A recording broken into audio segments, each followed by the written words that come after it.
In our final unit of summaries of readings, we're going to cover the readings from 1958 to 1973. The first one is Things Fall Apart, a novel, literary novel written by Chinua Achebe in 1953, and is considered a model or a penultimate example of the African novel. It's disseminated in every school there. It's about colonialism in Nigeria. Specifically, the novel talks about the effects pre and post British colonialism in Nigeria. It focuses on a leader of an Igbo community in Nigeria, and it chronicles the things that happen with the British colonists and the new introduction of British law into the community and British regulations and enforcement, as well as Catholic missionaries and the attempt to convert African natives, locals, into Catholics, as British colonies did. It talks about the conflict of colonialism and locals and the tensions that arise from there. It is a many awarded novel and is considered one of the finest African novels ever written. A Clockwork Orange is a dystopian novel. Dystopian means it predicts a very imperfect future. In fact, so imperfect that it is the most not perfect or the most troubled kind of future vision that we can have. It is opposite of a utopian vision for the future, which means a perfect vision for the future.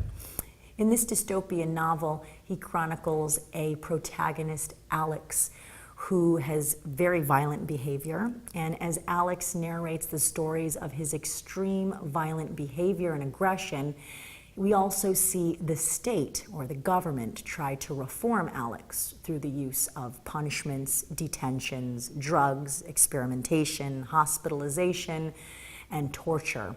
It is set in the near future in the book, but it is regarded as a totalitarian society in the near future. It has been adapted into a movie as well, published originally in 1962 by Anthony Burgess. Briefing for a Descent into Hell was written in 1971 by Doris Lessing. It is the story of a Cambridge professor who has a nervous breakdown and ends up in a mental hospital.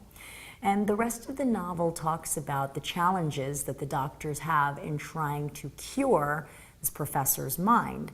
While in the hospital, the professor has a journey inside of his head. He goes into all of these fantastic and marvelous places and has experiences that are more real to him than real life, but he is stuck in his head, and the doctors try to free him from his disposition by the use of experimentational treatment and subduing him through drugs.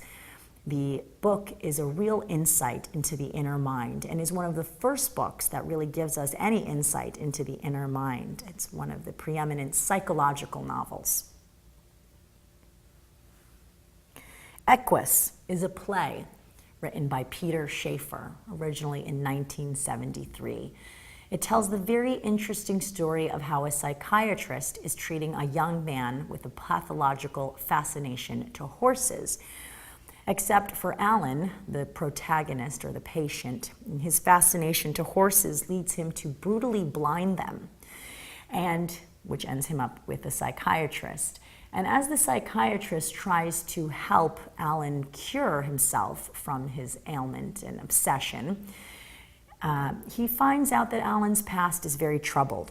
He had a very troubled upbringing, bad relationship with his mother, and an atheist father.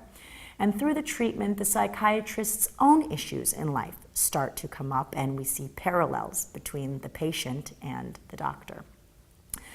Well, I've covered the summaries of a bunch of the ones on the reading list, if not all of them. You are responsible, though, and I want to make this very clear. You are responsible for being very familiar with and memorizing the characters, plot, and major points of all of these readings, including the authors. Okay, the dates I know are hard to remember too, but I have put them chronologically in order for you so that it will be a little bit easier to remember at least which came first.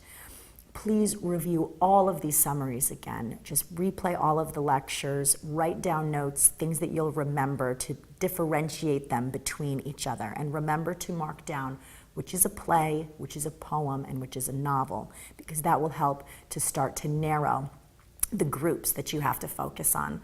Use the study guides to test your knowledge and the practice questions.